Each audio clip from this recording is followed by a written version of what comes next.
Peggy 18. Like most mob stories, it's a rags to riches story. Here's where you are, here's where you want to be, and here's what you have to do to get there.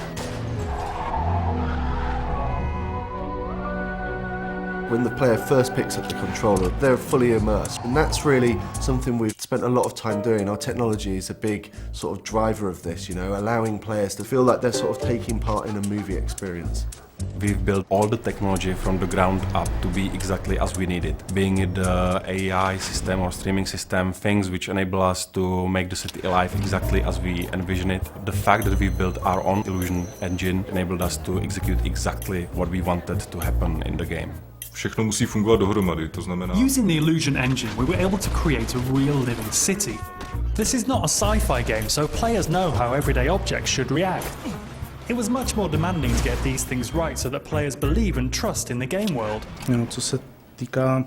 The non-playable characters go a long way to making Empire Bay feel believable. We have a very elaborate system that allows them to behave normally in the city. For example, waiting at traffic signals before crossing the road. It shows that our game is not only good fun, but also that there is attention to detail. Every bullet you shoot, it has some impact. It can destroy a piece of the environment, it can injure the characters. A dobré na tom je, že... The physics engine has a big part to play in this. Whenever a player destroys an object, it can cause a chain reaction of destruction. For example, shooting the gas tank of a car can cause it to explode, killing the enemies around it. Právě díky tomu, že... Because of the sheer number of destructive possibilities, we needed the lighting to be dynamic. Our illusion engine is perfect for this.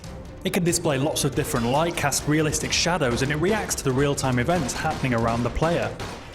Podstatná část Mafie jsou... In order to link this world with the gameplay and the great story, we needed to create cutscenes that were like short films. It's a very important thing for Mafia, the fact that the game looks like a movie. With a huge story in a living city with all of these characters, you need to see what Vito's thinking, what he's doing. You need to see what other characters are doing. You need to see what's going on down the street, maybe. In order to create the cutscenes, we built our own cutting editor and engine. This enabled us to play the cutscenes in-game and in real time. It wasn't easy, but now we can animate anything we have in the game. This allows us to forget about the technology and concentrate on making movies. Et te bile pas pour le gamin, c'est pas grave. Pas grave! C'est de mon pote que t'es en train de parler, Eddie! All of us at 2K, we're all really immersed in the world of Mafia. We all love these movies, you know, The Sopranos, Goodfellas, Godfather. Movies that portrayed the real mobsters as real people. I grew up with guys like this, so I looked at the story and I was like, okay, this guy is like, you know, this guy I grew up with, this guy's like another guy I grew up with, and then I just, you know, add a little more character into the characters. We spent a big part of our lives on this game, but I very much believe it made a difference, and people will feel the love that we put in. While there was a big focus on story and the cutscenes and the dialogue and the characters, we never forgot that this, first and foremost, is a game. Gamers want to play.